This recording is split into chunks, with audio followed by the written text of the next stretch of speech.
चलिए आज हम बात कर रहे हैं बजट पर, क्योंकि आज बजट पेश हुआ है। काफी कुछ खास है। जो सबसे आज अहम चीज है वो है बजट में टैक्स पेयर्स के लिए बड़ी राहत, यानी कि जिनकी सैलरी 12 लाख सालाना है उनको टैक्स नहीं भरना पड़ेगा न्यू टैक्स रेजिम में। 12,75,000। अब ये कितना सही है और किस वर्ग को ये कितना फायदा पहुंचाएगा? ओल्ड टैक्स रेजिम क्या है, न्यू टैक्स रेजिम क्या है, ये हम जानेंगे। हमारे साथ मौजूद हैं निपुण जी, जो कि प्रोफेसर भी हैं और आर्थिक मामलों के बेहतर जानकार हैं, और इनसे समझेंगे कि आखिर इस बार के बजट में क्या खास रहा है। सबसे पहले टैक्स से शुरुआत करते हैं। Thank you Anjali. अगर हम बात करें अंजलि कि टैक्स के बारे में, जैसे 12 लाख तक का आपने सुना कि टैक्स नहीं लिया जाएगा, इसका मतलब ये है कि जो 1 लाख रुपए पर मंथ कमाता है व्यक्ति, उससे टैक्स नहीं लिया जाएगा। मीन डेट मिडिल क्लास, यानी कि मध्यम वर्ग। और देखो अंजलि, आप जानती हो कि हम अगर किसी भी देश को देखें, खासतौर से एक डेवलपिंग नेशन को देखें, तो डेवलपिंग नेशन में क्या होता है कि जो मिडिल क्लास होता है वो रीड होता है किसी भी देश की। और अभी आपको याद होगा अमेरिका के चुनाव में नए प्रेसिडेंट आए डोनाल्ड ट्रंप। डोनाल्ड ट्रंप का कहना है मेक इन अमेरिका चलाएंगे, और मेक इन अमेरिका में क्या करेंगे कि जो अमेरिकन से उनका टैक्स कम लेंगे, और जब टैक्स कम लेंगे तो उनकी सेविंग होगी, सेविंग कैपिटल, और कैपिटल से क्या होगा, वो इन्वेस्टमेंट करेंगे। तो यही अगर आप देखें भारत सरकार की भी नीति मिलती जुलती है कि हम क्या करेंगे कि जब हम मिडिल क्लास से टैक्स कम लेंगे तो ऑटोमेटिक मिडिल क्लास का उसमें पैसा बचेगा, सेविंग होगी। सेविंग या तो वो एक्सपेंड करेगा या इन्वेस्टमेंट करेगा। जहां तक मैं समझता हूँ कि मिडिल क्लास इन्वेस्ट करने में ज्यादा फोकस करेगा, इन्वेस्टमेंट। और वो इन्वेस्टमेंट क्या करेगा, उसको एक एंटरप्रेन्योरशिप देगा, यानी कि हमारा कहीं ना कहीं प्रोडक्शन बढ़ेगा। और देखिए भारत सरकार का पूरा फोकस है कि हम अपने मैन्युफैक्चरिंग हब को डेवलप करें, और इसके लिए आप देखते होंगे लेकिन इस समय जिस प्रकार से इंफ्रास्ट्रक्चर तैयार हो रहा है, चाहे रोड्स बन रही हैं, आपका देखिए इसी बजट में हम देखें कई सारे नए एयरपोर्ट की बात की गई है, फिर रेलवे ट्रैक्स की बात की गई है, रेलवे आज आपका जम्मू कश्मीर तक जा रही है। तो इंफ्रास्ट्रक्चर गवर्नमेंट तैयार कर रही है। लोगों को चाहिए फंड्स, टैक्स कम होगा तो पैसा होगा, इन्वेस्टमेंट होगा, तो भारत एक मैन्युफैक्चरिंग हब होगा। तो मैं इसको एक बड़े कैनवास पे देख रहा हूँ। मैं केवल इसको 2025 का बजट नहीं देख रहा हूँ, मैं देख रहा हूँ कि इस बजट से शुरुआत हुई है एक जो विकसित भारत का हम जो ड्रीम लेके चल रहे हैं 2047 में, उसका कहीं ना कहीं मुझे यहाँ पे झलक दिखाई दे रही है। आपको ठीक है, लेकिन दूसरी तरफ देखिए हम बात कर रहे हैं सैलरीड क्लास की। बहुत ज्यादा लोग सैलरी पे नहीं है। उनको उम्मीद है कि हम अपना कुछ बिजनेस स्टार्ट करें। कुछ स्टार्टअप्स की बात हो रही है, मेक इन इंडिया में स्टार्टअप्स की बात हो रही है।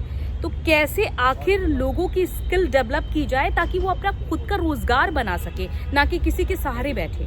देखो बिल्कुल अच्छा क्वेश्चन आपने किया। देखिए स्टार्टअप योजना गवर्नमेंट ने पहले स्टार्ट की थी, हम देखिए 2015 में स्टार्ट की थी, स्टार्टअप एंड स्टैंड अप। इसके अलावा था मुद्रा जो लोन है उसके तो गवर्नमेंट ने पैसा दिया था।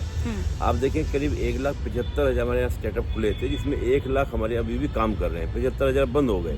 लेकिन इस बार भी इस बजट में आप देखिए, इस बजट में भी स्टार्टअप के अंदर फंड्स बढ़ाए गए हैं, और साथ ही जो इंटरेस्ट रेट है, जो लोन दिया जाएगा गवर्नमेंट के द्वारा, बहुत ज्यादा लोगों को इस बारे में पता नहीं है कि कैसे आखिर इस योजना का लाभ उठाया जाए। नहीं देखिए उसमें क्या होता है, जब मैं बात करता हूँ स्टैंड अप की, हम बात करते हैं स्टैंड अप की। स्टैंड अप में हर बैंक को रिस्पॉन्सिबिलिटी दी गई है कि आपको कम से कम एक महिला को एंटरप्रेन्योर बनाना है। ये बैंक की रिस्पॉन्सिबिलिटी दी गई है कि बैंक, जैसे आपका मान लीजिए बैंक में अकाउंट है, किसी बैंक में, गवर्नमेंट बैंक में, तो गवर्नमेंट बैंक के कर्मचारी आपसे बात करेंगे कि अंजलि क्या आप एंटरप्रेन्योर बनना चाहेंगी, हम आपको 15 लाख रुपए का फंड देंगे।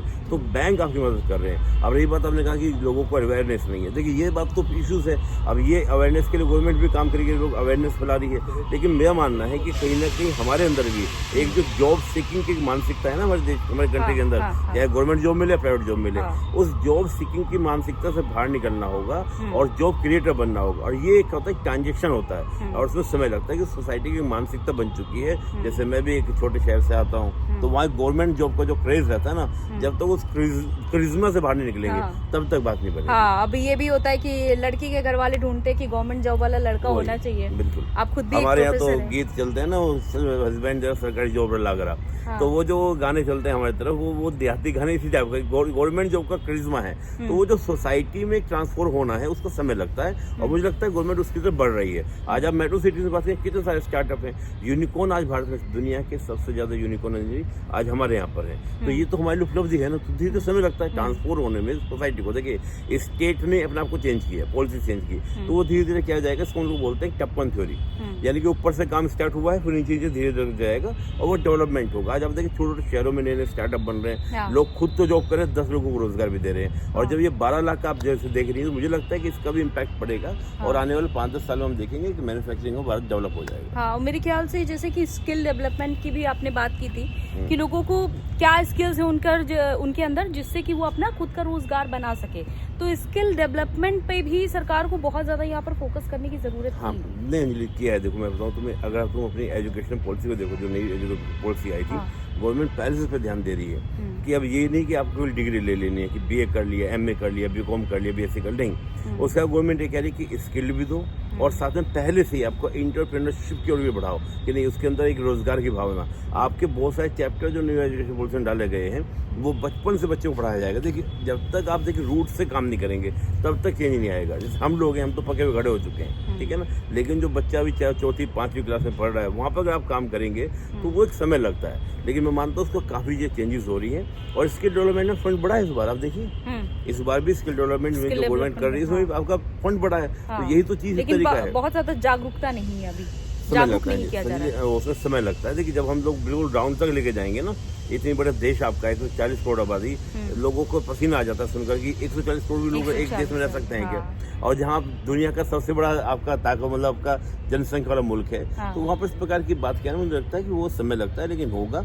और मैं मानता हूँ बहुत पॉजिटिव बजट है। सबसे बड़ी बात है मिडिल क्लास को फोकस किया, जो आज तक अछूता रहता था मिडिल क्लास। गवर्नमेंट फोकस करती है वेलफेयर स्कीम्स दे दो, कि जो भूखे उनको खाना दे दो, लेकिन भूख को खाना कब तक देते रहोगे आप उनको? भूखों क्या करना है कि खुद उनकी परचेजिंग पावर को बढ़ाना है। तो गवर्नमेंट उस ओर बढ़ रही है कि कब तक वो डिपेंडेंट रहेंगे गवर्नमेंट के ऊपर। गवर्नमेंट कहा छोड़ो, अपने सेल्फ डिपेंडेंट। महंगा भी हो गया है सर, देखिए काफी। अभी हम तेल खरीदने जाते हैं, हम अपनी लिस्ट बनाते हैं राशन की, फिर खरीदने जाते हैं तो कितना महंगाई जितनी तेजी से बढ़ रही है, उस रेशियो में सैलरी नहीं बढ़ रही। देखो अंजलि, देखो मैं इस बात में कहूँगा, तो जब तुम तेल की बात में, तो मुझे तो अंदाजा इसका नहीं है, ये घर का तुम ऐसे देखती होंगी, मैं इसको नहीं, लेकिन मैं एक बात बताता हूँ, सिंपल मैं आंकड़ों बात करता हूँ। इन्फ्लेशन रेट 5% अगर रहता है, 5% से कम रहता है ना, तो वो बहुत अच्छा होता है देश के लिए। थोड़ी बहुत महंगाई होनी भी चाहिए। अगर वस्तुओं का रेट वहीं पर जो आपका आइटम्स हैं उनका रेट जैक की जगह तो रहेगा, तो ग्रोथ नहीं होगी।